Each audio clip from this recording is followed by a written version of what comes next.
Officers of the fire department are appealing to the general public to ensure compliance with the rules and regulations that governs the Agricultural Fires Act.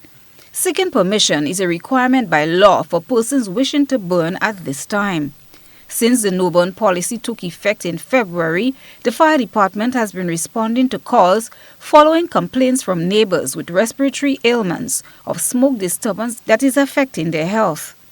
Now faced with the pandemic COVID-19, which exhibits similar symptoms and similarly affects the respiratory system, the R.G.P.F is pleading with the general public to be considerate and cease and desist from doing so. According to Section 147(1) of the Criminal Code, Chapter 72A, Volume 4 of the 2010 Continuous Revised Laws of Grenada, it requires every person who intends to set fire or to cause a fire to be set to give notice to their neighbors.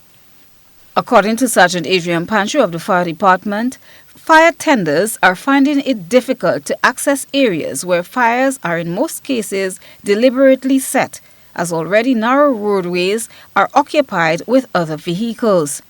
Sergeant Pancho says because of the present lockdown, no arrests have yet been made. However, persons will be charged. Our major concern at the fire department is because we have everyone at home presently, or most persons at home, and there's a number of persons with respiratory issues.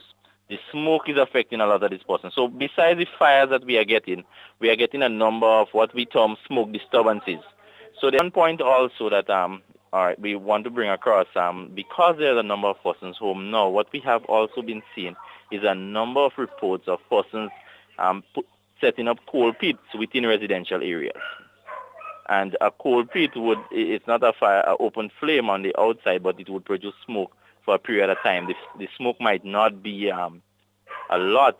However, the smoke would settle, and especially during the night, we have a number of persons complaining about suffering from much discomfort due to smoke being caused by coal pits. So we're trying to send out that message also that persons, yes, you're home, you want to be gainfully occupied, but the coal pits in the residential areas is definitely a no. Persons caught in violation can be fined or imprisoned. So at present, with the no-burn policy, no license are presently being issued by the Ministry of Agriculture. So if persons are clearing land for agricultural purposes and they go ahead and set a fire, that means they wouldn't have a license. They can be charged for setting fire without a license, right? And person being charged under that section brought to court, the fine is $500 or 2 months in prison, right? And then we have the charge of setting fire without informing neighbors. And if you fail to inform your neighbors and you set a fire, then you can be charged under the criminal code, and that would be chapter 146 and 147. Right? Persons being charged under that section, you can be also charged up to $500 or 2 months in prison.